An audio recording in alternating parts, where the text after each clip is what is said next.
സംശയ നിവാരണം. മഹാനായ ഗ്രീക്ക് ചിന്തകൻ സോക്രട്ടീസിനെ പറ്റി നിങ്ങൾ കേട്ടിട്ടില്ലേ? ഒരു ദിവസം സംശയ നിവാരണത്തിനായി ഒരു യുവാവ് അദ്ദേഹത്തിൻ്റെ അടുക്കൽ ചെന്നു. അയാൾ സോക്രട്ടീസിനോട് ചോദിച്ചു, ഗുരു, ലക്ഷ്യത്തിൽ എത്തിച്ചേരണമെങ്കിൽ നമ്മുടെ ആഗ്രഹങ്ങൾ എത്രത്തോളം വലുതായിരിക്കണം?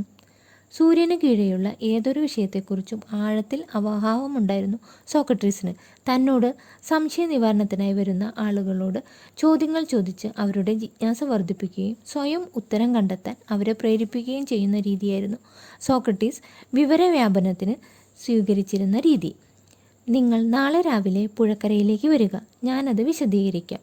അല്പനേരം ആലോചിച്ചതിന് ശേഷം സോക്രട്ടീസ് പറഞ്ഞു. പിറ്റേ ദിവസം സോക്രട്ടീസ് പറഞ്ഞ സമയത്ത് തന്നെ യുവാവ് പുഴക്കരയിലെത്തി. യുവാവ് എത്തുമ്പോൾ സോക്രട്ടീസ് കുളിക്കുകയായിരുന്നു. അദ്ദേഹം യുവാവിനെ തൻ്റെ അരികിലേക്ക് വിളിച്ചു. എന്നിട്ട് അല്പനേരം പുഴയിൽ മുങ്ങിക്കിടക്കുവാൻ ആവശ്യപ്പെട്ടു. യുവാവ് പുഴയിൽ മുങ്ങാനായി കുനിഞ്ഞത് സോക്രട്ടീസ് യുവാവിനെ വെള്ളത്തിൽ താഴ്ത്തിയതും ഒരുമിച്ചായിരുന്നു. ആ പ്രവൃത്തി തികച്ചും അപ്രതീക്ഷിതമായതിനാൽ യുവാവിന് ഒന്നും ചെയ്യാൻ സാധിക്കുമായിരുന്നില്ല. യുവാവ് വെള്ളത്തിൽ കിടന്ന് കൈയും കാലും ഇട്ടടിച്ചു. ആ കെണിയിൽ നിന്ന് രക്ഷപ്പെടാൻ അയാൾ തൻ്റെ കഴിവിൻ്റെ പരമാവധി ശ്രമിച്ചു നോക്കി. പക്ഷേ രക്ഷപ്പെടാൻ സാധിക്കുന്നില്ല. ഒടുവിൽ അയാൾ തൻ്റെ സർവ്വശക്തിയും സംഭരിച്ച് ഒരു കുടച്ചിൽ. സോക്രട്ടീസിൻ്റെ പിടി അയാളുടെ ദേഹത്ത് നിന്ന് വഴുതി മാറി. അത്രയും സമയം മതിയായിരുന്നു അയാൾക്ക്. അയാൾ ഒരു വിധത്തിൽ നീന്തി കരയിലെത്തി. എന്താണ് സംഭവിച്ചതെന്ന് മനസ്സിലാക്കാതെ അയാൾ സോക്രട്ടീസിൻ്റെ മുഖത്തേക്ക് ആശ്ചര്യത്തോടെ നോക്കി.